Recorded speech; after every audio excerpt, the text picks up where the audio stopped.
జై శ్రీమన్నారాయణ. ఓం నమో వెంకటేశాయ. ప్రియ భగవద్బంధువులారా, భాగవతోత్తములారా, ఈరోజు మీకు ఒక విశేషమైనటువంటి శాలిగ్రామంలో రూపం ఉన్నటువంటిదని మీకు చూపించడం కోసం ఈరోజు ఈ వీడియో మాత్రం తప్పకుండా ప్రతి ఒక్కళ్ళు కూడా మీకు తెలిసిన వాళ్ళందరికీ కూడా షేర్ చేస్తూ, ప్రతి ఒక్కళ్ళు కూడా దీంట్లో ఓం నమో నారాయణాయ అని అందరూ కూడా కామెంట్ చేయండి. ఎందుకంటే ఇప్పుడు నేను చెప్పేటువంటి విషయం చాలా అరుదుగా మనకి కనిపించేటువంటిది. విష్ణు భగవాను యొక్క సాక్షాత్ రూపం శాలిగ్రామం అంటాం.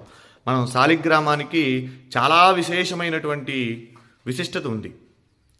శివస్వరూపంగా మనం శివలింగాన్ని అయితే ఏ విధంగా అయితే ఆరాధిస్తామో అలానే భగవంతుడు శ్రీ మహావిష్ణువు శాలిగ్రామంలో నిక్షిప్తమై ఉన్నాడన్నది కూడా అంత వాస్తవం అని చెప్పి మనకు కూడా మన శాస్త్ర పురాణాలు చెబుతూ ఉన్నాయి.